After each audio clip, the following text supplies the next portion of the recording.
शुक्लांबरधरं विष्णुं शशिवर्णं चतुर्भुजं प्रसन्नवदनं ध्यायेत् सर्वविघ्नोपशान्तये. Good evening, everyone. We are reciting Hanuman Sloka. We will revise these two slokas that we taught on Friday. I will call the name of the participant. Yes, Dhanyashri. Dhanyashri VS. Yes. Anjananandanam. Anjananandanam. One more time. Anjananandanam. Veeram. Veeram. Veeram. Janaki Shokanashanam. Janaki Shokanakshanam. Janaki Shokanasanam. Kabishamaksha Hantaram. Kapisha Ansha. Kabishamaksha. Kapisha Aksha. Not Aksha, Maksha. That is, dot is there, no? That is im plus a ma. Okay? So, Kabishamaksha Hantaram. Kapisha Hamsha. Maksha. Maksha Hamtaram. Kabishamaksha Hantaram. Repeat again.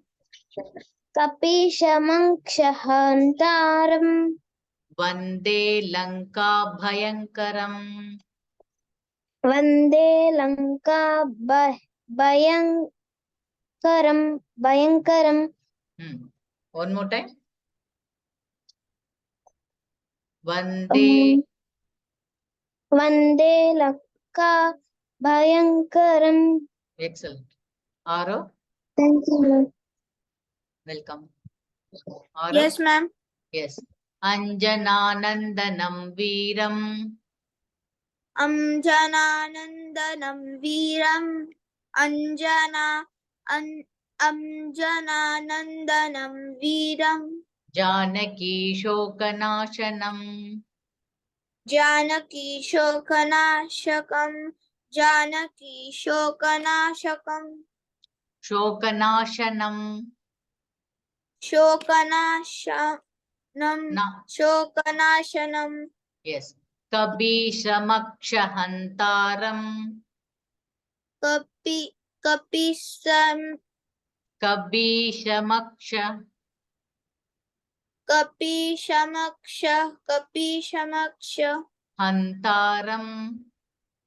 Hantaram. One more time. Hantaram.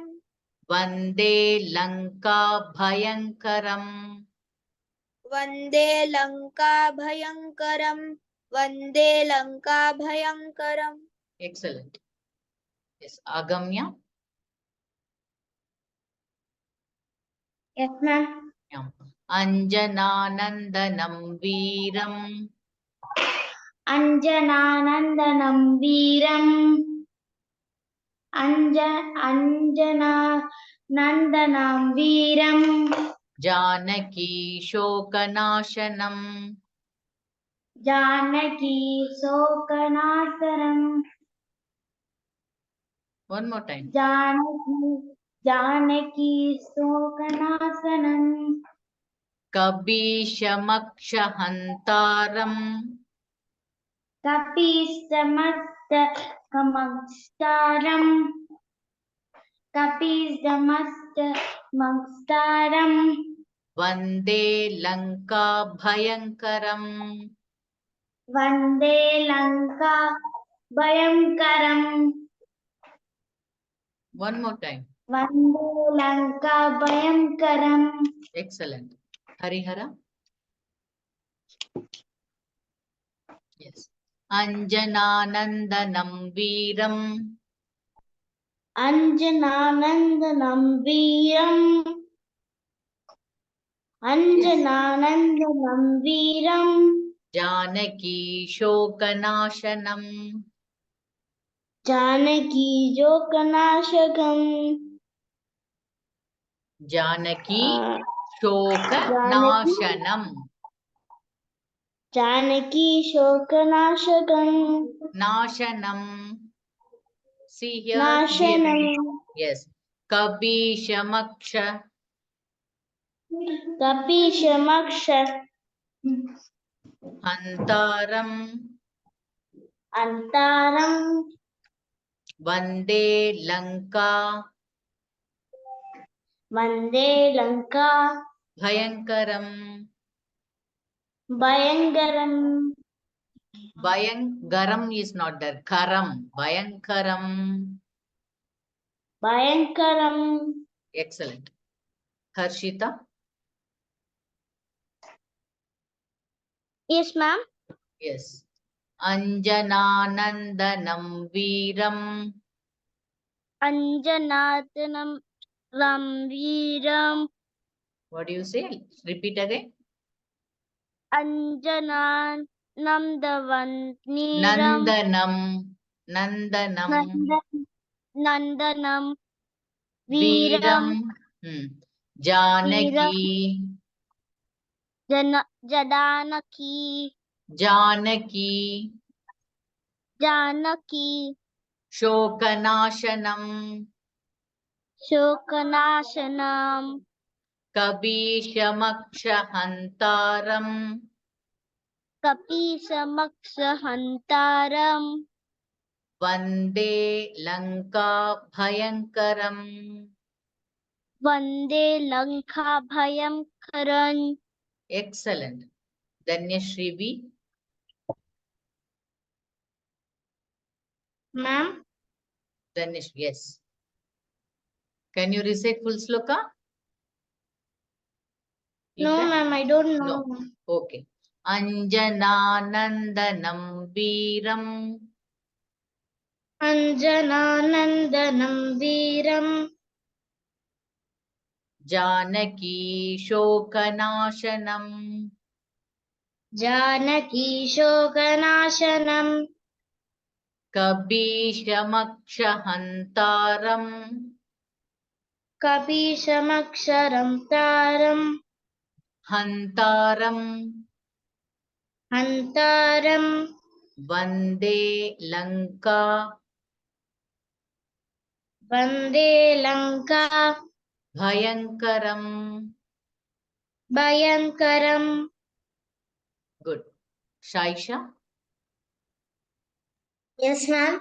Yes. Can you recite full sloka? Yes, ma'am. Yes. Anjananandanam Veeram Janaki Shokanashanam Kapishamakshahantaram Taram Vande Lanka Bhayankaram. Excellent. Thank you, We'll go ma'am. to, yes, welcome. We will go to next sloka. Shreya? Yes, ma'am. Yes. Manojavam.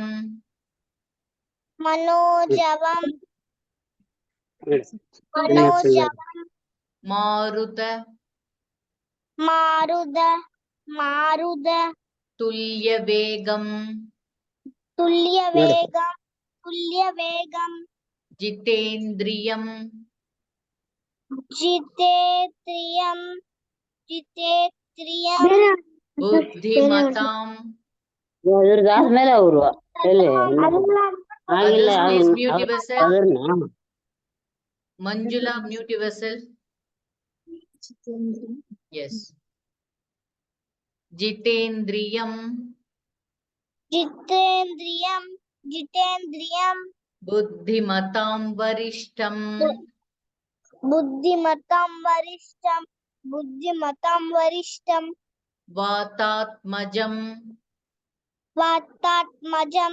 Vatatmajam Vanara.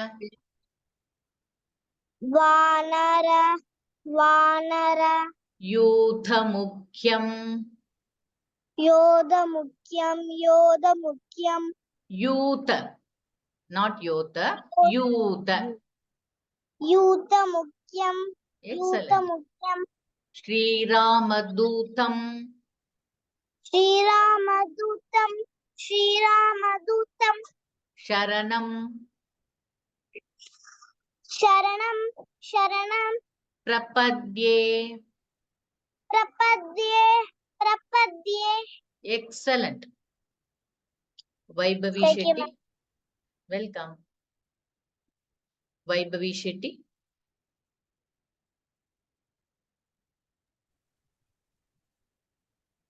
Vaibhavi Shetty. Yes, ma'am. Yes. Manojavam Maruthatulya Vegam.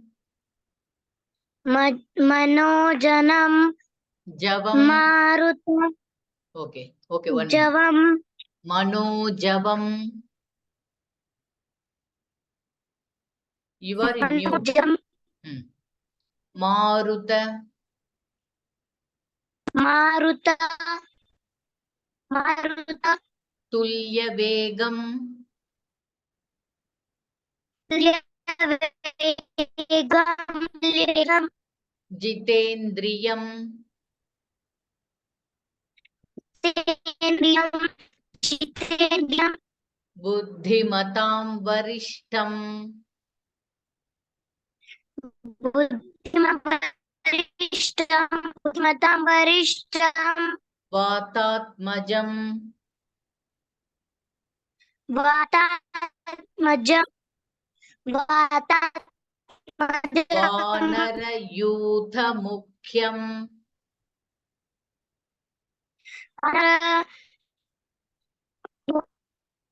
Yudhakam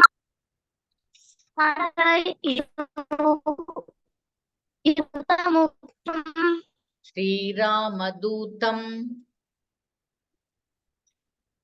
Shriramaduttam Sharanam Prapadye.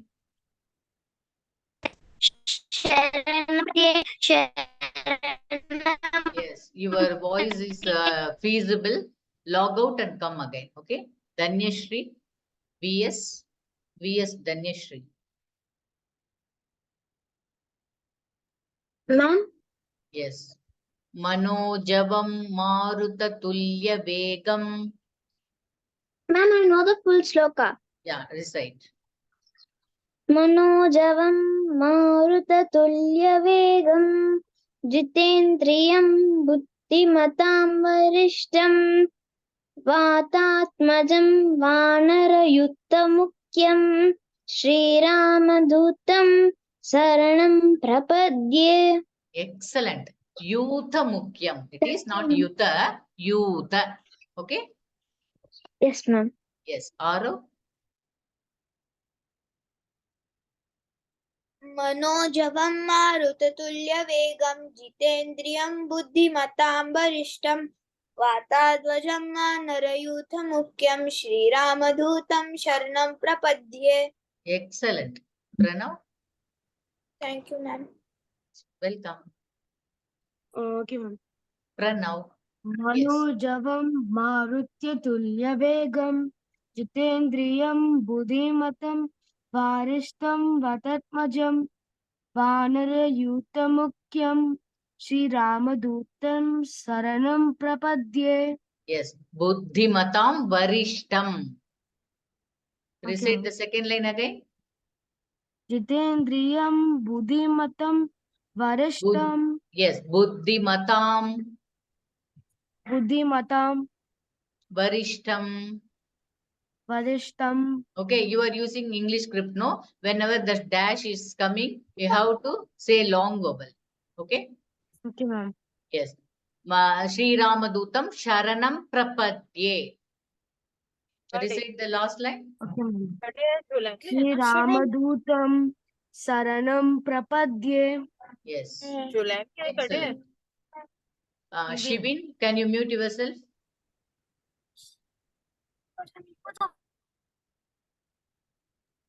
Sorry, ma'am. Harshita. Next, Shivin has to recite. No, he has joined. now. Harshita. Yes, ma'am.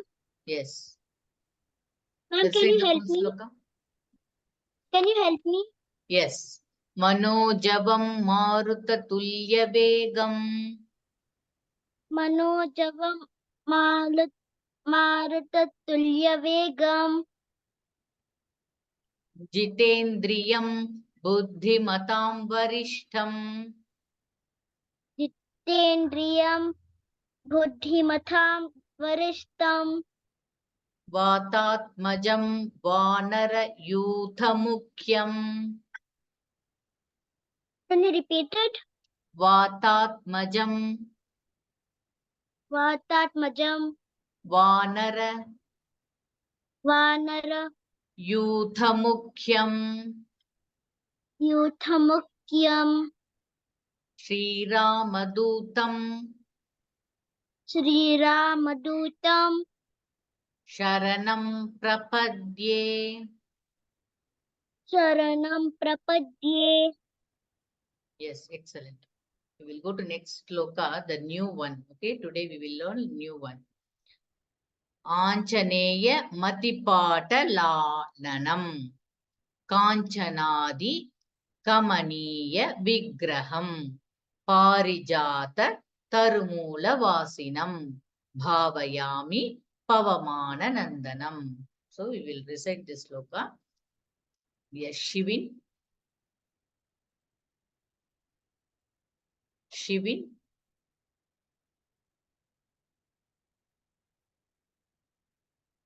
Shreya. Shreya. Ma'am. Yes. Anjaneya. Chennai 2 times. Matipata. Matipata Lananam. Lananam Kanchanadi. Kanchana Kamaniya Vigraham. Kamaniyam One more time. Kamaniya Vigraham. Your voice is not coming. You are in mute. No, ma'am. Yes. Kamaniya Vigraham. Kamaniyam Parijata. Parijat Tarumula. Vasinam. Voice is not coming. Bhavayami. Bhavayami Pavamana. Pavamana Nandanam. Nanda Yes, your voice, excellent. Your voice is not coming. Check with your audio, okay? Shivin.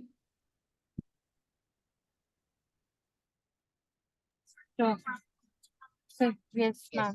Yes, Anjaneya. Acharayam Anjaneya. Acharayam Matipata. Madipat Matipata.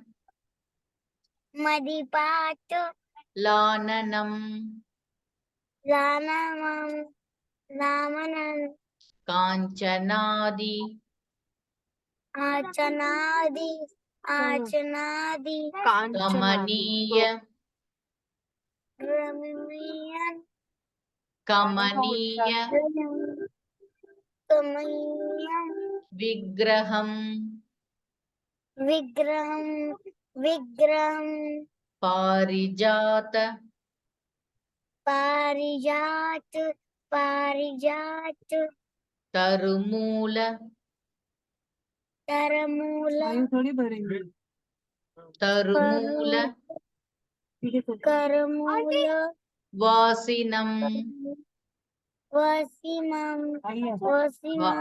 Bhavayami. Avayami Pavamana. Pavamana Nandanam. Nandanam. Nandanam. Excellent. Shaisha, Yes. mute Yes, ma'am. yourself. Shivin. Yes, ma'am. Yes. Can you recite full sloka?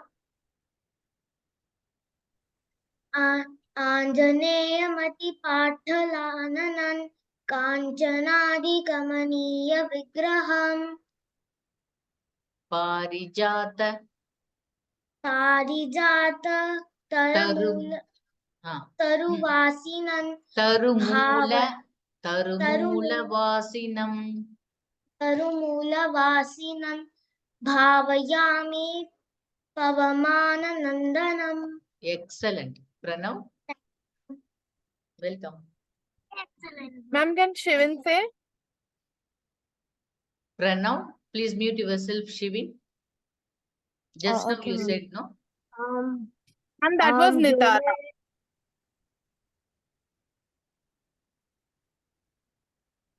Should I say? Pranav. Okay, ma'am. Hmm. Jeneya mati patalananam. You know the sloka? Yes, ma'am, I know little, but I need to practice. Okay, then repeat after me. Anjaneyamati Jeneya Patalananam patalananam Kanchanadi Kamchanadi Kamaniya Vigraham Kamaniya Vigraham Parijata. Amritalochana, please mute yourself. Parijata. Pranav. Parijata Tarumula Vasinam Tarumulavasinam Bhavayami Bhavayami Pavamananandanam. Pavamananandanam. Excellent. Practice at your home. Vaibhavi Shetty.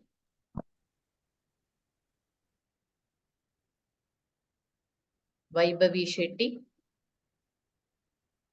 Yes, ma'am. Anjaneyamati Patalananam.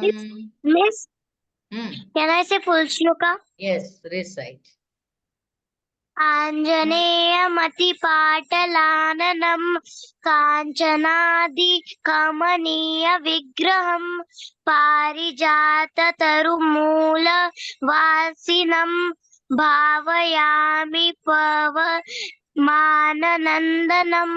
Excellent. Ati Uttamam. Thank you, ma'am. Welcome. Arav. Yes, ma'am. Yes. Recite the full sloka, can you? Ma'am, I need help. Okay. Anjaneyamati Patalananam. आञ्जनेयमति पाटलाननम् आञ्जयेनमति पाटलाननम्. No, it is Amchai is not there. Anjaneya. Anjaneya. आञ्जनेयमति पाटलाननम् आञ्जनेयमति पाटलाननम्. Yes, repeat one time only, okay? Kanchanadi Kamaniya Vigraham. Shreya, mute yourself. काञ्चनादिकमनीयविग्रहम् Parijata पारिजात Tarumula Vasinam वासिनं Bhavayami Pavamananandanam. भावयामि पवनमाननन्दनम्. Yes, excellent. We will go to next sloka. These three sloka already we revised, okay? Now the new sloka. Yatra yatra raghunartha kirtanam. Tatra tatra कृतमस्तकाञ्जलिं बाष्पवारि परिपूर्णलोचनं मारुतिं न मथ राक्षसान्तकम्. Okay, this is the sloka. Okay, wherever Rama is there, so Hanuman will be there. That is the joy of Hanuman. He will present everywhere when Rama's name were taken. That is the sloka's meaning. Agamya. Yes, ma'am. Yes. Yatra yatra. Yatra yatra, One more time. yatra yatra, Raghunatha. Raghunatha, Raghunatha, Kirtanam. Kirtanam, Kirtanam, Tatra tatra. Tatra Tatra, Tatra Tatra, Kritamasta. Kritamasta, Kritamasta, Kanjalim. Kanjalim, Kanjalim, Bhashpavari. Paspavari, Paspavari, Paripurna. Paripurna, Paripurna, Lochanam. Lochanam, Lochanam, Marutimna. Marutatim, Marutatim, Marutim na. Marutim, Na, Yes. Marutim, Na, Mataraksha. Matarashta, One more time. Matarashta, Santakam. Santakam, Santakam. Excellent. Harihara.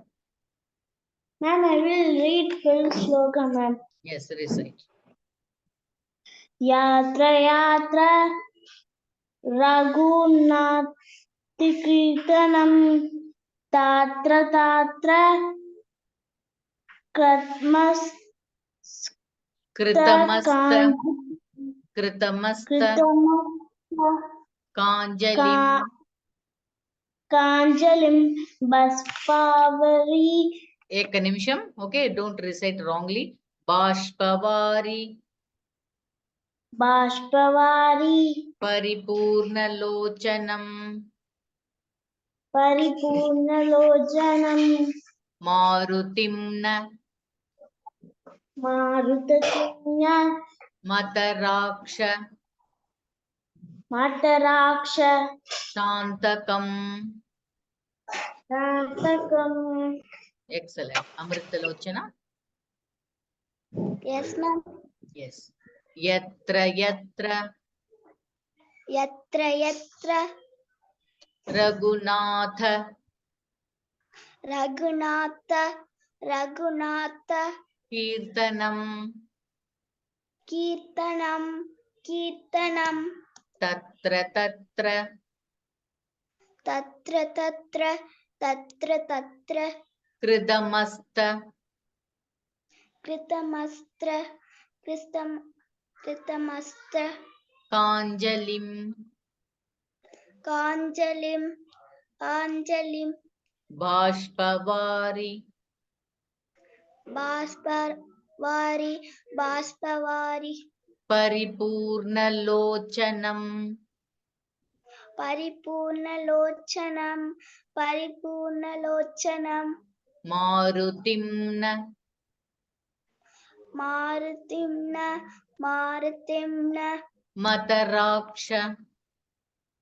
Mataraksha Mataraksha Santakam. Santakam Santakam. Excellent. Yes. Dhanyashri Thank you. BS. So welcome. Ma'am, Yes. Recite the. Can you recite? Yes or no? ma'am, I need your help, ma'am. Okay. Yatra yatra Raghunatha Kirtanam.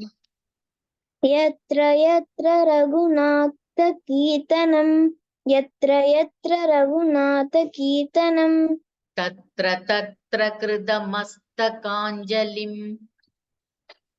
Tatra Tatra कृतमस्त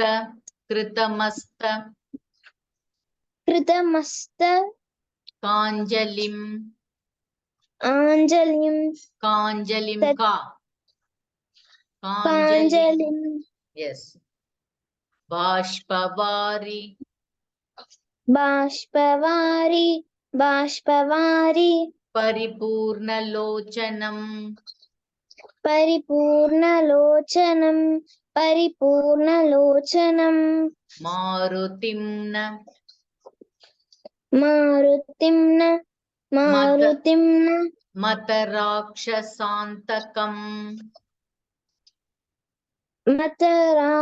मतराक्षशान्तकं excellent मतराक्षशान्तकं yes Shai Shri welcome Shai Shri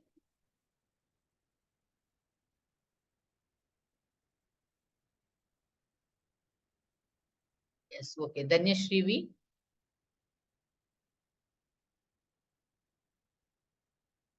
ma'am. yes can you recite what happened ma'am. no okay yatra yatra raghunatha kirtanam यत्र यत्र रघुनाथकीर्तनं तत्र तत्र कृतमस्तकाञ्जलिं तत्र तत्र कृतमस्तकाञ्जलिं बाष्पवारि परिपूर्णलोचनं बाष्पवारि परिपूर्णलोचनं मारुतिं नमत राक्ष मारुतिं नमत सान्तकम् राक्षसान्तकम्. yes excellent we will recite this sloka tomorrow again Shanti mantram vadamaha Om Purnamadah Purnamidam Purnat Purnamudachyate Purnasya Purnamadaya